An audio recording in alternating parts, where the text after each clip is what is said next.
I'm going to tell you something today that will sound absolutely mad. There is a secret price that comes with awakening, and it has to do with love. Not the kind of love they write songs about, but something far more dangerous. Every truly awakened person carries a burden that makes them nearly untouchable. And what I'm about to reveal changes everything you think you know about enlightenment. What we mean when we say someone is in love. What's really happening there? When two people fall in love, they're playing a very ancient and rather elaborate game. It's a game of mutual deception, though we'd never call it that at a wedding. Each person presents to the other a carefully edited version of themselves. Not the whole catastrophe, mind you, but the highlight reel, the charming bits, the mysterious bits. And the other person, equally desperate for connection, agrees to believe in this edited version. They invest in it. They build their dreams around it. This is what we call romance. And it's absolutely necessary for the game to work. But when you awaken, and I mean truly awaken, not just have a pleasant experience in meditation, something rather catastrophic happens. Something happens to your ability to play this game. You see through your own editing process. You watch yourself trying to be charming, and you see it for what it is.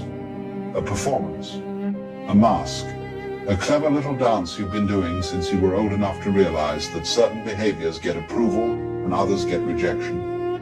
And worse still, you see through everyone else's performance too. The awakened person stands before another human being completely naked, psychologically speaking. No pretense, no carefully crafted image, no future promises of becoming someone better, someone more complete. Just this strange, cosmic accident of consciousness that somehow learned to call itself by a name. And that level of transparency is absolutely terrifying to people who are still identified with their personas. You know what happens when you stop pretending?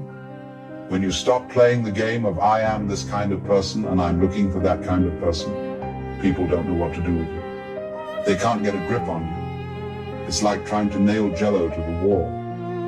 You become unpin-downable. And our entire romantic structure is based on pinning people down into roles, into promises, into predictable patterns. The unawakened person is looking for someone to complete them. They're looking for their other half, as the saying goes. But the awakened soul isn't the half looking for another half. They're already whole. And two whole people meeting, now that's an entirely different proposition than two halves trying to make a whole. Most people aren't ready for that. They don't want wholeness meeting wholeness. They want need meeting need. That desperate clinging that feels like love, but is really just two people afraid of their own emptiness, trying to fill the void with another person's presence. Imagine you meet someone at a party. Charming person, quite attractive. They ask you what you do, where you're going in life, what your dreams are, all the usual questions we use to build the story of who we think we are.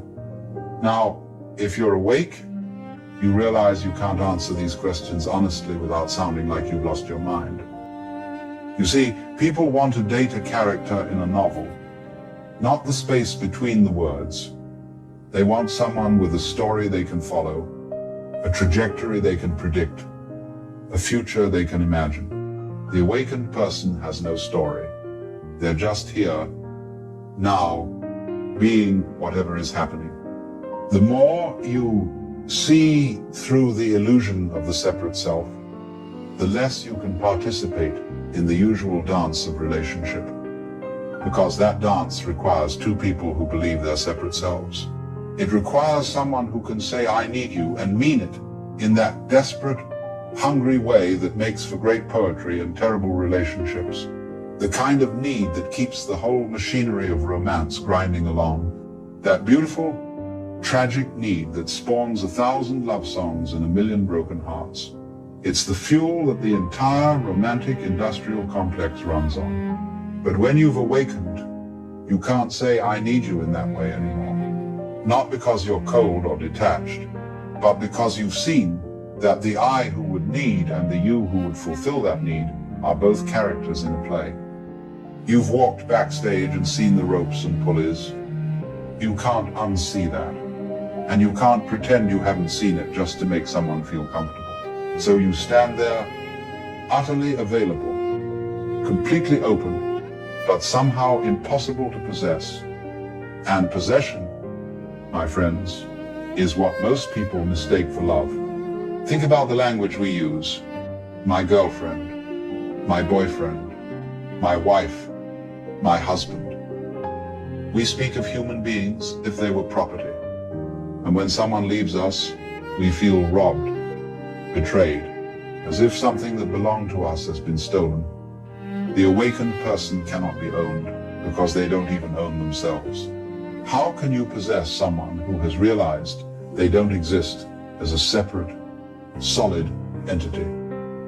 It's like trying to capture smoke. You can see it, you can move through it, but the moment you try to grab it, there's nothing there. And this is where it gets truly interesting.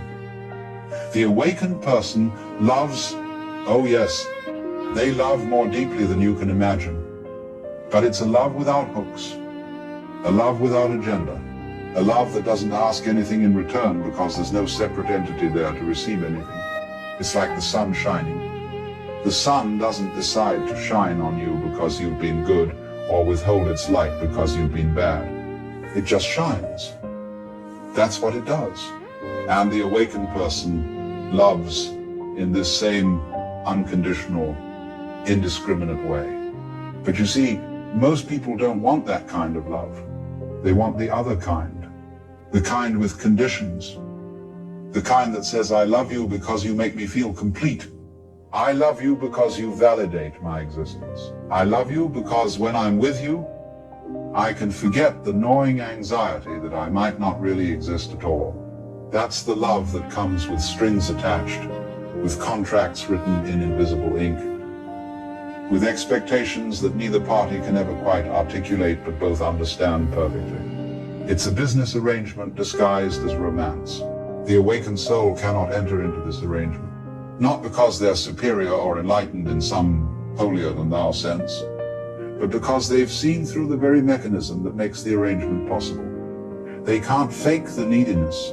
They can't manufacture the anxiety that makes possession feel like security. They can't pretend that another person has the power to make them whole because they've discovered they were never broken to begin with. And so they wander through this world of lovers like a sober person at a party where everyone else is drunk. Everyone around them is caught up in the drama, the intensity, the passionate highs and crushing lows of romantic love. And they're just watching with a kind of bemused affection, like a parent watching children play a very serious game of make-believe. They can appreciate the beauty of it. They can even participate to some degree, but they can't lose themselves in it. And losing yourself is precisely what falling in love is supposed to be about. We even say it that way, don't we? I lost myself in her eyes. I was beside myself with passion. The language reveals the truth. Romantic love is about losing yourself, about abandoning the burden of being a separate individual, if only for a moment, in the arms of another. It's about merger, fusion, the temporary dissolution of boundaries. And it feels ecstatic precisely because, for a brief moment, you get a taste of what the awakened person knows all the time. That separation is an illusion, that we're all one thing looking at itself through a billion different faces.